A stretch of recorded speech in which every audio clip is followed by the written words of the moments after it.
What happens when America's sweetheart of morning television meets a duchess who expects everyone to bow? On a bright Tuesday morning in Manhattan, the cozy set of Live with Kelly and Mark became the unlikely battleground for one of the most stunning confrontations in daytime television history. Kelly Ripa had spent over 2 decades making guests feel welcome, comfortable, and at ease. She'd interviewed presidents, movie stars, and royalty with the same warm, relatable energy that made her a household name. But she'd never encountered anyone quite like Meghan Markle, a woman who walked into the studio expecting adoration and walked out leaving chaos in her wake. Within 20 minutes, the laughter would stop, the smiles would fade, and millions of viewers would witness something they'd never seen before. Kelly Ripa pushed past her breaking point. This is the story of the interview that shattered the illusion and revealed what happens when entitlement meets authenticity.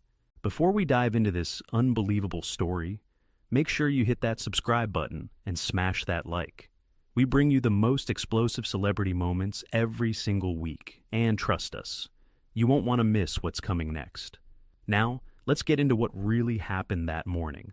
The show opened with its signature energy, the live band playing, the audience clapping, Kelly and Mark dancing their way to their seats with the kind of enthusiasm that had defined the program for decades. The first segments went smoothly, a cooking demonstration, a discussion of viral videos, the kind of light entertainment that American viewers had come to expect from their morning routine. Then came the moment the producers had been building toward. "All right, everyone," Kelly announced, her smile widening. "Our next guest is someone who has absolutely captivated the world. She's a former actress, a duchess, a philanthropist, and one of the most talked about women on the planet. Please welcome Meghan Markle." The applause was enthusiastic as Meghan emerged from backstage. She was dressed immaculately in a cream-colored designer ensemble that probably cost more than most audience members' monthly mortgages. Her smile was wide, practiced, the expression of someone who had spent years learning exactly how to project warmth without actually feeling it. She crossed the stage with careful, measured steps, not the relaxed stride of someone happy to be there, but the precise movements of someone performing the role of happy to be there. Kelly rose to greet her with a warm hug. "Meghan, thank you so much for being here. We're so excited." "Thank you for having me," Meghan replied. And there was something in her tone, a certain flatness beneath the pleasantries, that made Kelly's producer instincts tingle with warning. Mark offered his own greeting as everyone settled into their seats. The audience applauded again, and for a moment, everything seemed normal. It wouldn't last. "So, Meghan," Kelly began, leaning forward with genuine interest, "you've been incredibly busy. New projects, new initiatives, life in Montecito with Harry and the kids. How do you balance it all?" Meghan tilted her head in a way that somehow managed to convey both condescension and boredom simultaneously. "Well, Kelly, balance is really about priorities, isn't it? When you know what matters, truly matters, everything else just falls into place. I've always had that clarity. Not everyone does." The subtle dig hung in the air. Kelly's smile remained in place, but her eyes flickered almost imperceptibly. "That's a great perspective," Kelly said smoothly. "I think a lot of working moms struggle with that clarity. Any specific advice for them?" Meghan laughed, a light dismissive sound. "Advice? I think everyone's journey is different. What works for someone in my position wouldn't necessarily translate to someone in, well, a different situation. It's not really comparable, is it?" Mark jumped in, sensing the need to redirect. "Speaking of your position, you've been doing some amazing work with your foundation. Tell us about that." "The foundation is doing exactly what we intended it to do," Meghan said, her voice taking on a slightly lecturing tone. "We're addressing issues that actually matter: mental health, women's empowerment, children's welfare, the kind of substantive work that doesn't always make headlines but changes lives." "That's wonderful," Kelly said. "Can you tell us about a specific program or initiative that you're particularly proud of?" Meghan's eyes narrowed slightly as if the question was somehow offensive. "I'm proud of all of it. Asking me to single out one thing is like asking a mother to choose her favorite child. Everything we do is important. Everything has impact." "Of course, I didn't mean to suggest otherwise," Kelly replied, her tone remaining warm despite the prickly response. "I just thought our viewers might love to hear about something specific, something that really illustrates the work you're doing." "Our viewers?" Meghan repeated, and there was a subtle emphasis on the word that made it sound almost mocking. Well, I suppose if they want specifics, they can visit our website. I'm not here to deliver a sales pitch. Kelly blinked. No, of course not. We just want to give you a platform to share. I have plenty of platforms, Meghan interrupted smoothly. Netflix, Spotify, Archewell. I don't need another one. I'm here because my team thought it would be good exposure for the brand. The word brand landed with a thud. Kelly and Mark exchanged a quick glance, the kind that married couples share when they're both thinking the same thing but can't say it out loud. Well, we're grateful you're here, Kelly said, her professionalism holding steady. Now, I have to ask, and I know you get this question a lot, how are Harry and the kids? America has really fallen in love with your family. Something shifted in Meghan's expression. A hardening, a closing off. They're fine. Harry is wonderful. The children are perfect.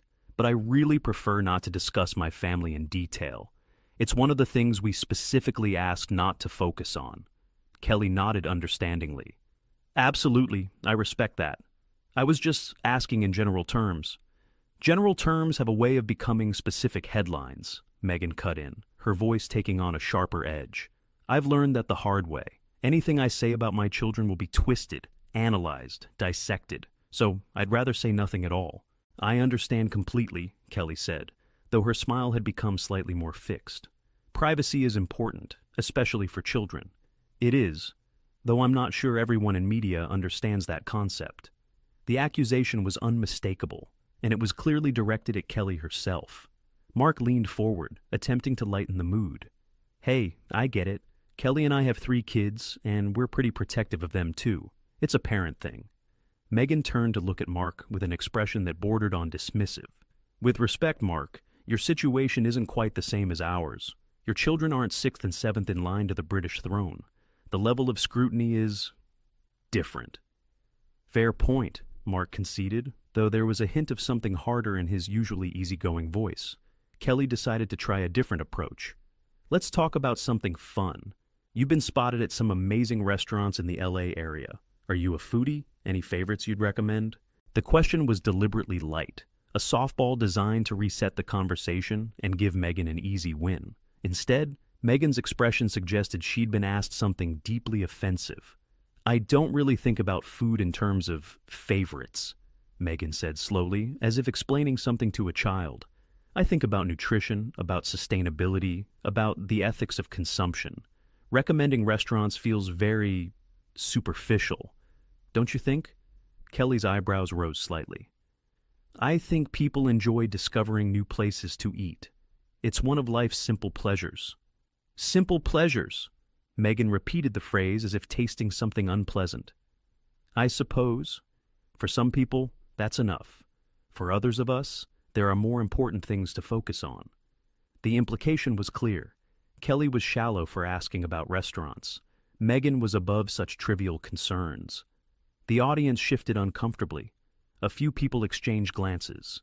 Kelly took a breath, her decades of experience the only thing keeping her composure intact. Well, I think we all need simple pleasures sometimes. Life can be pretty intense.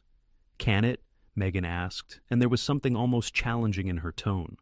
I find that intensity is often a choice. People who feel overwhelmed usually haven't prioritized properly. They're letting external pressures dictate their internal state. That's an interesting perspective, Kelly said carefully. Though I think a lot of people, single parents working multiple jobs, caregivers dealing with sick family members, might disagree that their stress is just a prioritization issue. Meghan's eyes flashed with something that looked like irritation. I wasn't talking about people in genuine crisis situations, Kelly. I was speaking generally. Context matters. Of course. I just wanted to make sure our viewers understood. Your viewers will understand what they want to understand, Meghan interrupted. That's how media consumption works. People hear what confirms their existing beliefs. It's not my job to manage their interpretations. The dismissiveness of the statement was breathtaking. Kelly, who had spent her entire career connecting with viewers, treating them as friends and partners rather than passive consumers, felt something shift inside her. But she kept her composure. For now. Let's talk about your time in the UK, Kelly ventured, changing direction again. You lived there for several years. What do you miss most about it? Meghan's laugh was sharp and humorless. Miss? That's an interesting word choice. I don't really miss places. I appreciate experiences and move forward. Nostalgia is a trap that keeps people stuck in the past. But surely there must be something. The countryside, the history, friends you made. I made very few friends there, Meghan said flatly. The system doesn't really encourage genuine connection. Everything is protocol, hierarchy, performance. It's quite isolating, actually, though I'm not sure Americans really understand that. You all seem to have this fairy tale view of royalty. Kelly tilted her head. I think Americans are more sophisticated than you might give them credit for. We understand that real life isn't a fairy tale. Do you? Meghan's tone was openly skeptical now. Because, from what I've seen, American media treats royalty like characters in a storybook. The prince, the princess, the castle. It's very simplistic. I think that's a bit unfair, Kelly replied, and there was an edge entering her voice that regular viewers would recognize as unusual. American journalists have covered the complexities of royal life quite extensively, including the challenges you've faced. Challenges I've faced, Meghan repeated, something darkening in her expression. You mean the racism, the institutional hostility, the press harassment, those challenges? All of those things, yes, and most Americans were horrified by them. Were they, or were they just entertained by the drama? Because from where I sit, it's hard to tell the difference. Mark interjected quickly. I think people genuinely sympathized with what you went through. The Oprah interview really opened a lot of eyes. Meghan turned to Mark with an expression that suggested she found his input irrelevant. The Oprah interview was necessary. It was truth-telling. But sympathy isn't the same as understanding, and understanding isn't the same as change. Nothing has actually changed. The same systems, the same tabloids, the same cruelty. It all continues. But you're in America now, Kelly pointed out gently. You've built a new life here. Isn't that a kind of change? A change for me, yes. But I was talking about systemic change, institutional change, the kind of change that actually matters in the long term. And you're working toward that through your foundation? I'm working toward that through everything I do, Meghan said. And there was a grandiosity to the statement that seemed to surprise even the audience. Every project, every appearance, every piece of content we create is designed to challenge existing power structures and elevate marginalized voices. That's admirable, Kelly said, though her tone had become more measured. Though some might say that appearing on a morning talk show isn't exactly revolutionary. The words were out before Kelly could fully consider them. A small pushback after minutes of absorbing subtle and not-so-subtle insults. But the effect on Meghan was immediate and dramatic. Excuse me? Meghan's voice dropped to something cold. What exactly are you implying? Nothing, Kelly said quickly. You just meant that what I'm doing doesn't matter, that coming here was a waste of time, that my work isn't important enough to warrant your platform. That's not what I said at all. It's what you implied. Meghan leaned forward, her posture becoming more aggressive. And honestly, Kelly, I expected more from you. I thought this would be a supportive environment. Instead, I'm being questioned and judged just like everywhere else. No one is judging you, Kelly insisted, though her patience was clearly wearing thin. I'm asking questions. That's what interviews are.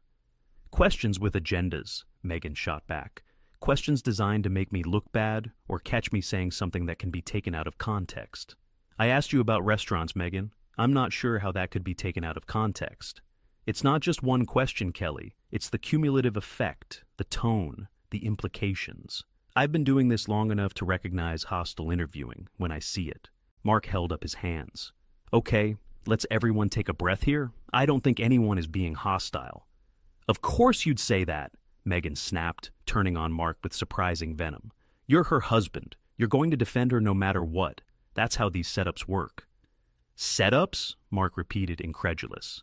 Meghan, we're just trying to have a conversation with you. A conversation requires mutual respect, Meghan declared, and I haven't felt respected since I sat down. Kelly stared at her, genuinely baffled.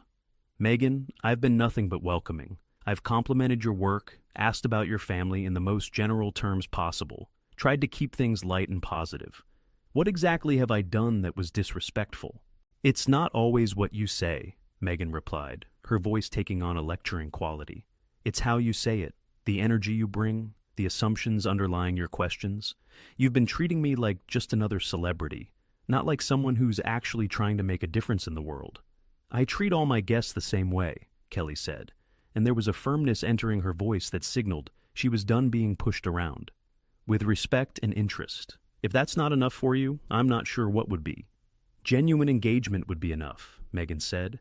Not these surface-level questions about restaurants and balance. Not this desperate attempt to keep things light. Maybe actually asking about the issues that matter to me. I asked about your foundation, multiple times. You refused to give specifics. Because I shouldn't have to justify my work to you. The work speaks for itself. Then what do you want to talk about? Kelly asked, her frustration finally becoming visible. Because I've tried every topic I can think of, and you've shut down each one. Maybe I want to talk about why American media is so obsessed with celebrity and so disinterested in substance. Maybe I want to discuss the systemic issues facing women of color in entertainment. Maybe I want to have an actual intellectual conversation instead of this fluff. The word fluff landed like a slap.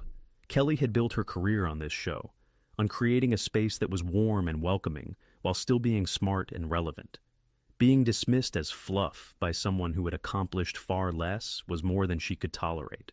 You know what, Meghan? I've hosted this show for over 20 years. I've interviewed thousands of people, Nobel Prize winners, world leaders, ordinary people doing extraordinary things. And I've treated every single one of them with the same respect and curiosity.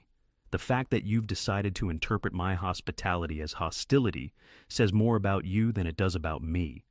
The audience gasped softly.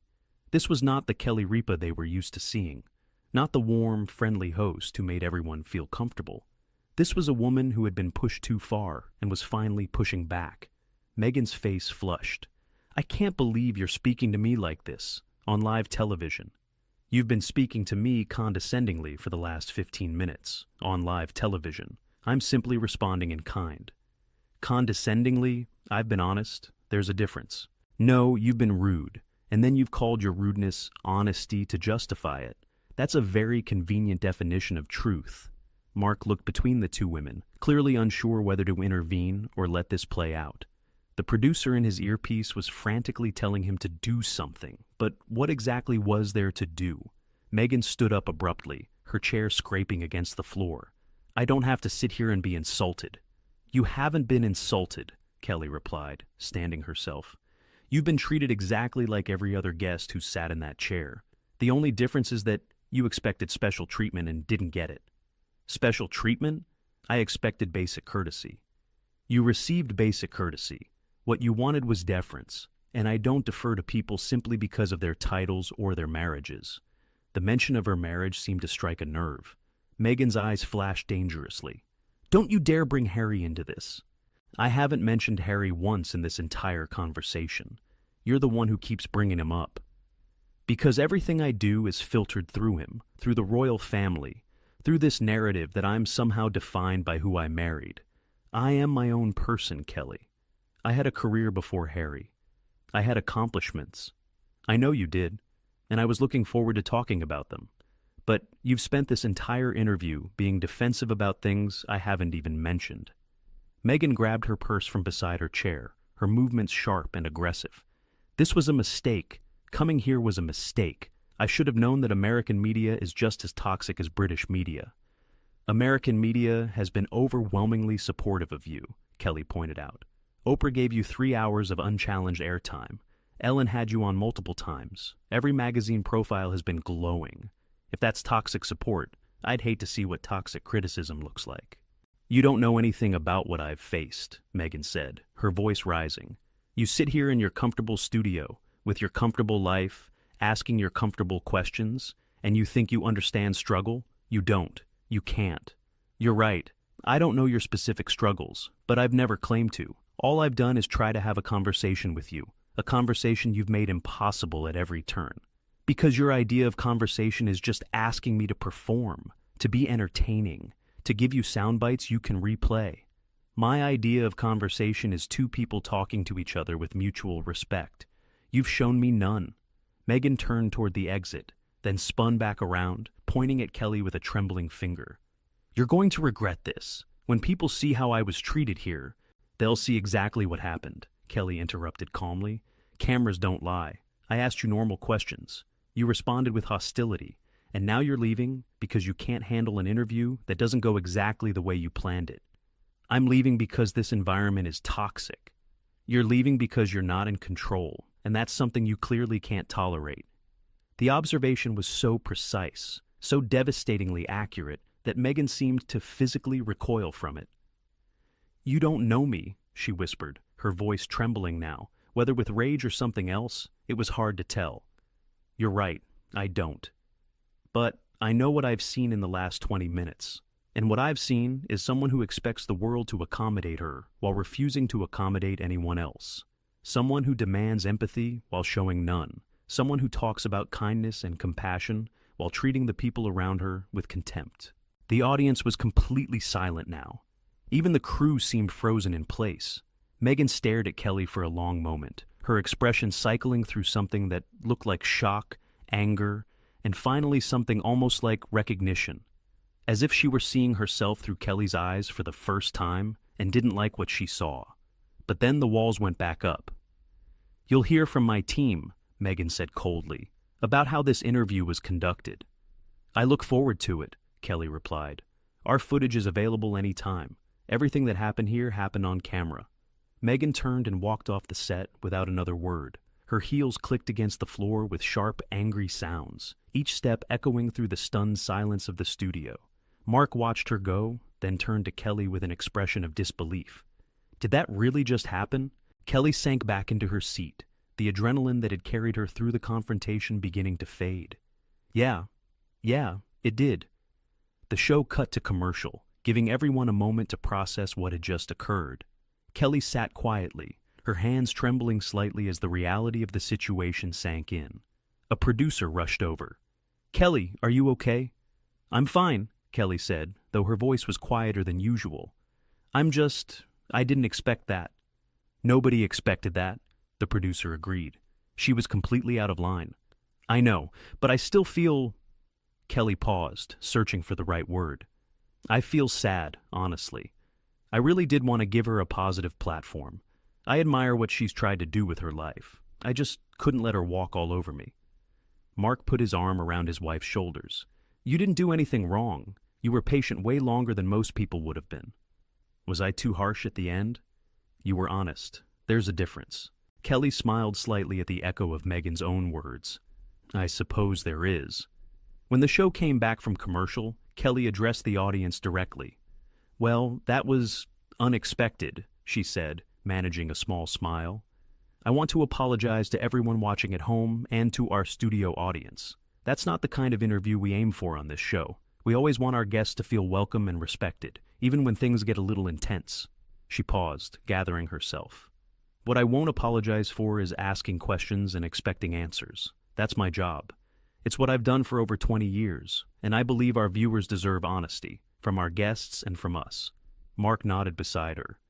We're going to move on to our next segment now, and I promise it's going to be a lot more fun. The audience laughed nervously, grateful for the break in tension. The rest of the show proceeded smoothly. A cooking segment, an interview with a genuinely delightful author, the kind of light entertainment that had made Live with Kelly and Mark a staple of American mornings. But underneath the surface normalcy, everyone knew they had witnessed something extraordinary. What do you think? Was Kelly right to push back, or should she have handled it differently? Did Meghan have legitimate concerns, or was she completely out of line? Drop your thoughts in the comments below. If you enjoyed this story, don't forget to like this video to help it reach more people.